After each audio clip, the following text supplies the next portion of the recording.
कल की तैयारी देख रहे हैं आप और इस शो में हम एडवांस में कराते हैं आने वाले बाजार यानी कल के बाजार की आपकी विशेष तैयारी। यही नहीं, बाजार बंद होने के बाद इकलौता शो है जहां पर आप अपने सवाल हम तक पहुंचा सकते हैं।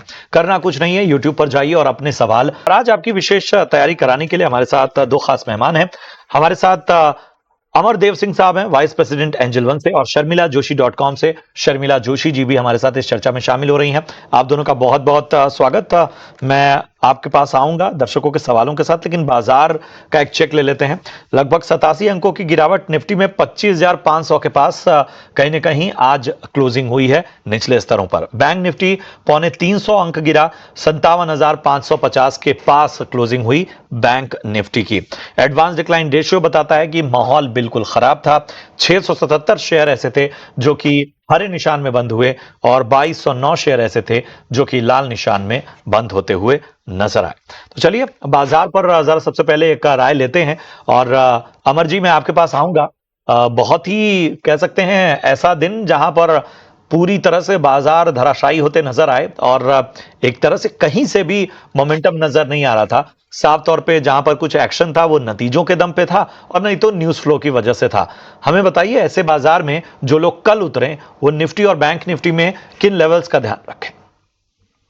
देखिए, ओवरऑल आपने सही कहा कि पिछले कुछ दिनों से एक नरमी जरूर देखी जा रही है इंडेक्सेस में, चाहे वो निफ्टी हो या बैंक निफ्टी हो। तो उसका कारण आप इसमें भी देख सकते हैं कि जो मेजर हैवी वेट्स हैं प्राइवेट सेक्टर बैंक्स में, उनमें एक सेलिंग प्रेशर हमें देखने को मिला है। और कहीं ना कहीं यदि मैं सबसे पहले निफ्टी के बारे में बात करूं तो निफ्टी काफी इंपॉर्टेंट और क्रूशियल सपोर्ट जोन के करीब पहुंच रहा है। 25,000 मैं मानता हूं कि 25,800 900 जो है वो काफी क्रूशियल सपोर्ट जोन रहेगा। और फिलहाल तो उससे वो नीचे ट्रेड कर रहा है 25,400 to 500। That is a important zone of support. Already इसमें हम लोगों ने निफ्टी में करीब 700 पॉइंट्स की गिरावट हम लोगों ने एक करेक्शन देखा है। तो मैं ये मानता हूं कि थोड़ी बहुत और करेक्शन आती है टुवर्ड्स 25,400 लेवल्स और सो वहां से एक बाइंग अपॉर्चुनिटी बन सकती है और एक पुल बैक हमें 25,800 लेवल्स तक देखा जा सकता है।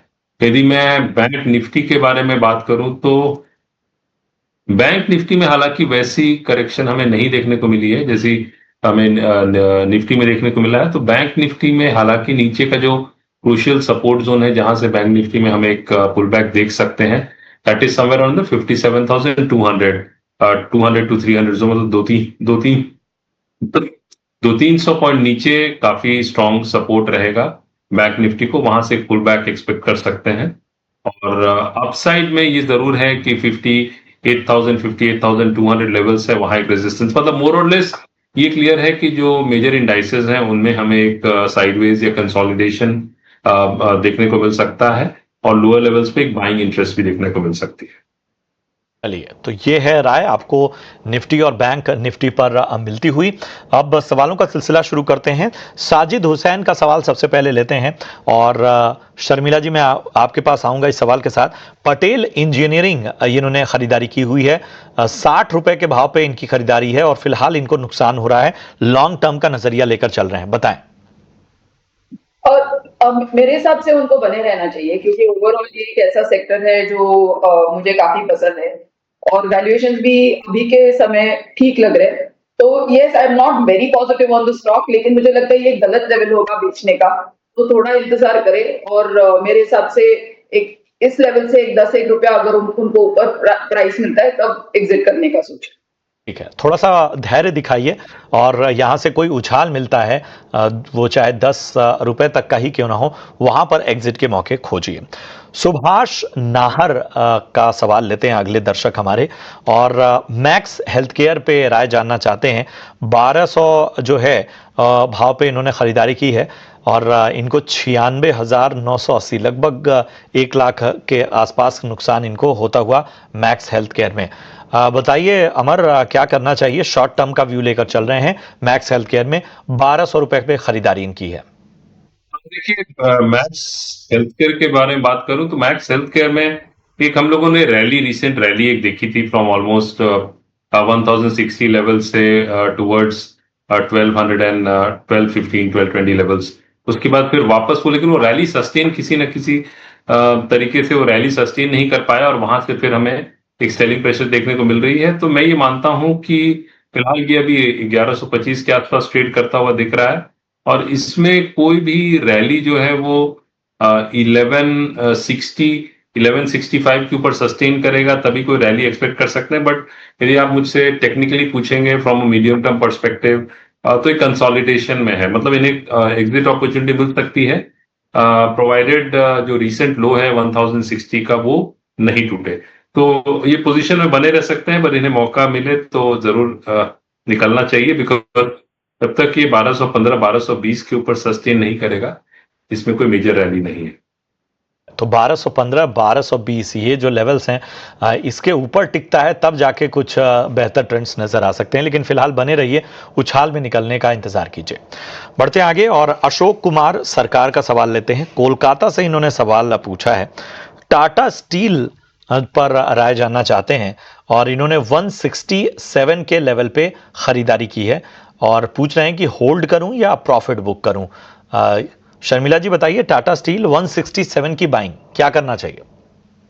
अपने हिसाब से उनको बने रहना चाहिए। इसकी दो वजह है। एक तो मुझे लगता है कि वैल्यूएशंस और ओवरऑल ये स्टॉक इस लेवल पे काफी होल्ड करने लायक है। दूसरी चीज I think which could be the broader reason is कि एक मेटल्स में अच्छी रैली चल रही है। Yes, the rally did get interrupted today, क्योंकि जिस तरह से आप पहले जिक्र कर रहे थे, हिंडाल्को का जो यूएस लिस्टेड आर्म है नोवेलिस, उनके नतीजे खराब आए और आउटलुक भी अच्छा नहीं था, तो वो एक प्रॉफिट बुकिंग जैसे पूरे सेक्टर में आ गया। But I think this is not Tata Steel is not Hindalco. It doesn't. तो आगे चलकर ये चीजें सब सेटल होगी और जो मेटल्स में रैली चल रही थी that I think should continue. तो मेरे हिसाब से अभी के लिए बने रहना चाहिए। अभी के लिए बने रहने की आपको सलाह, और चूंकि आप हल्के प्रॉफिट में भी हैं तो चिंता करने की आवश्यकता नहीं है। चलिए अगले दर्शक का सवाल लेते हैं और इनका नाम है संजय कुलकर्णी, सांगली महाराष्ट्र से इन्होंने सवाल पूछा है। रैलिस इंडिया पे राय जानना चाहते हैं और 6 महीने और इस स्टॉक में बने रहना चाहते हैं। 318 रुपए के भाव पे इन्होंने 10,000 शेयर खरीदे हैं। रैलिस इंडिया को देखें तो आज 5% से ज्यादा की गिरावट हमें देखने को मिल रही है और इनकी बाइंग भी 318 की है। अमर जी, 6 महीने का नजरिया दीजिए रैलिस इंडिया पे। देखिए, रैलिस इंडिया एक ऐसा स्टॉक है जिसमें लगातार एक सेलिंग प्रेशर ही हमें देखने को मिली, almost from 380 levels to current share around 248 250।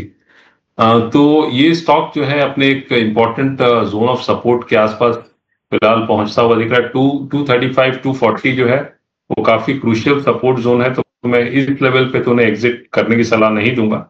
ये जरूर है कि इसमें एक बाउंस बैक आता है टुवर्ड्स 280 300 लेवल्स, तो वहां एक एग्जिट अपॉर्चुनिटी देख सकते हैं, बिकॉज इसका जो स्ट्रक्चर है वो बहुत पॉजिटिव तो नहीं है, तो स्टॉक कंसोलिडेशन में जा सकता है। 280 के ऊपर यदि सस्टेन करता है तब इसमें कुछ रैली एक्सपेक्ट की जा सकती है टुवर्ड्स 300 320 और levels, otherwise stock can get into consolidation. चलिए, तो आपको एक अहम रणनीति जानने को मिली है रैलिस इंडिया में, लेवल्स का ध्यान रखिए। महेंद्र भाई का सवाल लेते हैं, अहमदाबाद गुजरात से इन्होंने सवाल पूछा है और इनका सवाल आईडीएफसी फर्स्ट बैंक पे है। 83 रुपए 83 रुपीज की इनकी बाइंग है, ऊपरी स्तरों की खरीदारी है और पूछ रहे हैं कि वेट करूं इसमें उछाल का या यहां पर जो है वो हल्का बहुत नुकसान जो हो रहा है उसे बेच देना चाहिए। शर्मिला जी, आईडीएफसी फर्स्ट बैंक 83 की बाइंग के हिसाब से आपको कैसा लगता है? मेरे हिसाब से बैंक बहुत अच्छा है, लेकिन उन्होंने जो प्राइस खरीदा है ना वो थोड़ा मुझे एक्सपेंसिव लगा है। तो इस लेवल से अगर वो सोचते हैं कि वो पैसा बनाएंगे तो उनको पेशेंस रखना पड़ेगा। I am talking of 12 to 18 months kind of horizon, because एक तो स्टॉक करंट वैल्यूएशन पर एक्सपेंसिव है, उसके साथ साथ जो एक रेंज रहा है आईडीएफसी फर्स्ट बैंक का, उसके ऑलमोस्ट अपर जो उसका रेंज है उस पर उन्होंने लिया हुआ है। So it will have to break out of that. तो मेरे हिसाब से अगर वो पेशेंस रख सकते हैं तो बने रहे, नहीं तो अभी निकल जाए। If he is a short term sort of investor तो निकल जाए। तो अगर शॉर्ट टर्म का नजरिया है तो निकल जाना चाहिए, लेकिन लॉन्ग टर्म में 12 से 18 महीने का नजरिया लेकर चलिए, आपको बेहतर लेवल्स नजर आएंगे। नम्रता का सवाल लेते हैं, संभाजी नगर से इन्होंने सवाल पूछा है, महाराष्ट्र से। पीएनसी इंफ्रा के शेयर इनके पास हैं, 350 रुपीज की इनकी बाइंग है। फिलहाल 17,750 का नुकसान झेल रही हैं, शॉर्ट टर्म का व्यू लेकर चल रही हैं। Amar ji, PNC infra short term view बताइए, 350 की बाइंग। देखिए इसमें भी सॉलिड करेक्शन हम लोगों ने देखा है टुवर्ड्स 280 और लेवल्स। तो ये स्टॉक है is trying to form a bottom, कहीं ना कहीं एक बॉटम फॉर्मेशन केस में है, तो इसमें फिलहाल वो बने रह सकते हैं।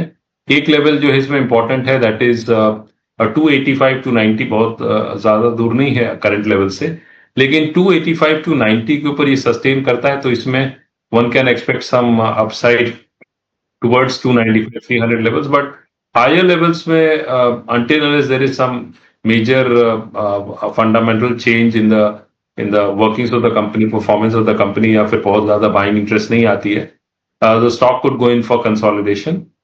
But current levels जो हैं 270, 275 जो है वो काफी important support zone के रूप में काम करेगा।